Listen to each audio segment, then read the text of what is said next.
मोहम्मद गोरी ने भारत में पहली बार कब आक्रमण किया था? 1175, 1191, 1186, 1178। आंसर है 1175।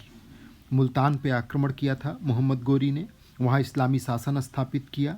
यह आक्रमण भारतीय उपमहाद्वीप में अस्थायी नियंत्रण की उसकी योजनाओं का प्रारंभ था। मुल्तान किस युद्ध को भारत में मुस्लिम सत्ता की स्थापना का द्वार माना जाता है? चंदावर का युद्ध, अहिलवाड़ा का युद्ध, तराइन का द्वितीय युद्ध या पानीपत का युद्ध? आंसर है तराइन का दूसरा युद्ध।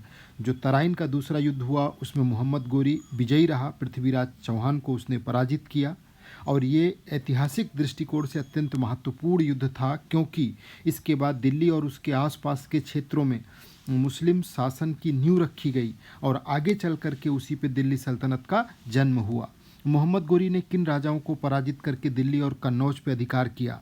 तो दिल्ली में उसने पृथ्वीराज चौहान को 1192 में और फिर 1194 में जयचंद को कन्नौज में पराजित किया। और इस तरीके से उसने उत्तर भारत का द्वार मुस्लिम सत्ता के लिए पूर्ण रूप से खोल दिया। भारत में मोहम्मद गोरी की मृत्यु के बाद क्या हुआ? उसका पुत्र गद्दी पे बैठा, दिल्ली पे गजनबी आक्रमण हुआ, उसके गुलाम कुतुबुद्दीन ऐबक ने स्वतंत्रता की घोषणा की, इल्तुतमिश ने गद्दी संभाली। आंसर है उसके गुलाम कुतुबुद्दीन ऐबक ने स्वतंत्रता की घोषणा किया था, उसका कोई वैध उत्तराधिकारी नहीं था। ऐसे में कुतुबुद्दीन ने लाहौर में स्वतंत्र रूप से शासन आरंभ किया और दिल्ली सल्तनत की स्थापना किया, जिसे गुलाम वंश के नाम से जाना जाता है।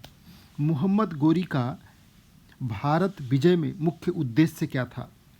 लूटपाट, धार्मिक प्रचार, अस्थायी शासन की स्थापना या तीर्थ यात्रा? आंसर है अस्थायी शासन की स्थापना। जो महमूद गजनबी था उसका उद्देश्य था लूटपाट, मंदिरों की संपत्ति को लूटना, लेकिन मोहम्मद गोरी भारत में अस्थायी इस्लामी शासन की स्थापना के उद्देश्य से आया था और उसने प्रशासन स्थापित किया, प्रतिनिधि नियुक्त किए और प्रशासनिक व्यवस्था पूरी बनाई।